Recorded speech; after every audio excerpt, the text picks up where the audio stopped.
100 days, 1,000 days, 10 years or 100 years. We will not give up our right to life and right to defend our country, especially since the US is a nuclear-armed enemy.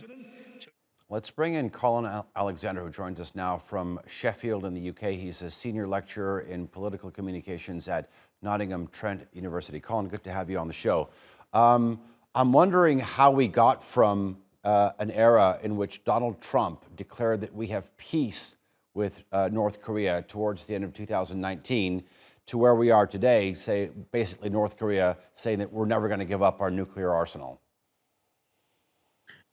Well, I think the first thing to say is that there's a debate about the role of nuclear weapons within the sort of geostrategic gameplay of the world, whether they are ever designed to be used and whether they perhaps offer a degree of peace. I'm personally a little bit uncomfortable with that scenario, but certainly you can, well, regardless of that, I think that you can see many countries following that as a rationale in terms of they use nuclear weapons to ultimately protect themselves against whatever external threats that they perceive. And remember as well that North Korea is quite a poor country. It doesn't have that many resources. It doesn't have that many friends. So it's actually quite a sort of realist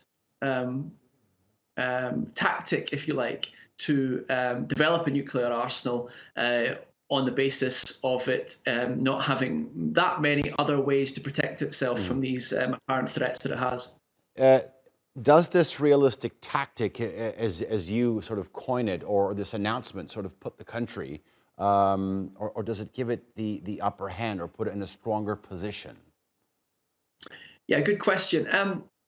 The way I see this is what myself and a few other people call madman theory, in that when you have an inferior opponent, or you are the inferior opponent in some sort of conflict, then ultimately by convincing your enemy or your opponent that you are perhaps willing to sacrifice your life just to cut off their arm, then that can lead to more of a balancing of the playing field. Obviously, you've got to kind of be relatively convincing in this, but this is where propaganda comes in. And North Korea, over the last sort of 40 to 50 years, has really played this madman theory game quite well, where it's sort of comes across as being a little bit awkward, a little bit irrational. But again, you could actually argue that from a propaganda point of view, this is part of the strategy to make people uneasy Colin, about it.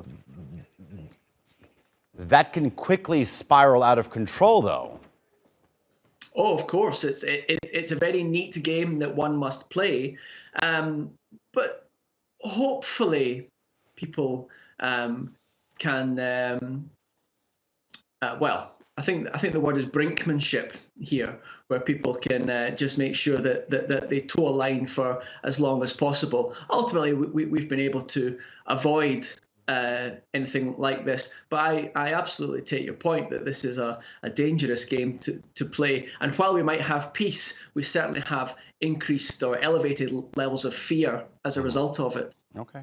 Colin Alexander, thank you very much for joining us here on the NewsHour. I do appreciate it.